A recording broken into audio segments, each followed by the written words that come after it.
What's up guys, welcome to your fourth Android tutorial for the new Boston, again with me Travis. And what we're going to do in this tutorial is basically set up a package, set up a project that we're going to work with from here on out.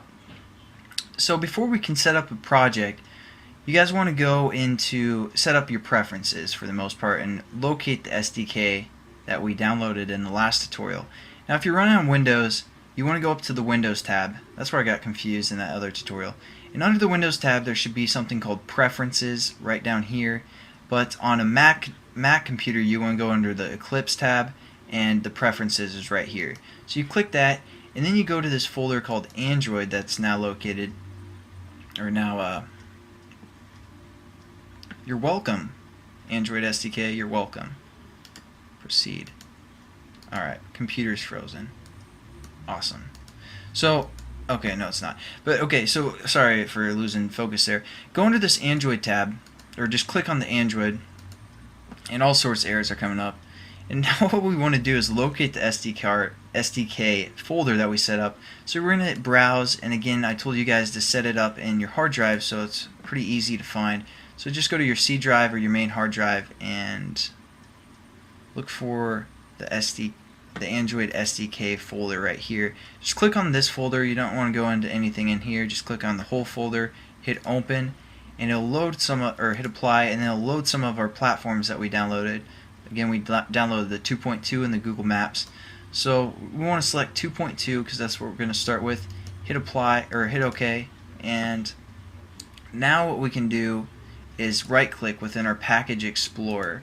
Now if you guys exited out of this package explorer because you're trying to clean up and now you're like, oh crap, we needed that, it's pretty easy to get back. Down in this bottom left corner you click, and right here is package explorer, and then we can just drag and drop this into our workspace. And again, right click, go to new, and you'll either have an Android project right here. If not, that's okay, I don't obviously. So we're going to go to other, and we're going to go to this Android folder and set up an Android project like that. Now this is the basic setup for setting up a new project. We're going to give it a name. We're going to call it the new Boston. And we also need to select our build target. And our build target is again what platform we're developing for. We're going to develop for the 2.2. And here's some other things that we need to define. Now we have an application name. This is what's going to appear on the user's end when they're scrolling through all their applications. This is the name of our application. So we're going to leave that as the new Boston. If you guys want to change that, that's okay. The package name, basically we want this to be unique because when we put our application on the marketplace, if there's another app that has this package name, you won't be able to upload it. So we're going to make it unique. In generally you want two identifiers, so you're going to say like t.t, and that'd be two identifiers for the most part.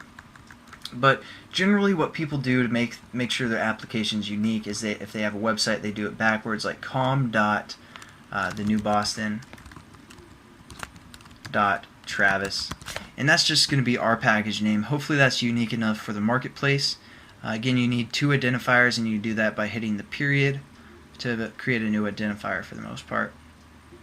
Now this create activity, this is basically the activity or the class that's going to start when our emulator or when our application launches. So we're going to call this starting point, like that. One word. If you guys have two words, it's going to give you an error and you won't be able to finish. So make sure it's one word. We're going to call this activity starting point. And we're just going to hit finish, and it's going to set up our project for us. As you can see right here, it gives us an error because it's still building the project. It takes a little bit. Alright, so there we go. We have our project set up, and I'm going to kind of define what this project holds and how to add folders to it in the next tutorial. So hopefully you guys followed along and understood how to establish a new project, and I'll catch you guys in the next tutorial. Peace.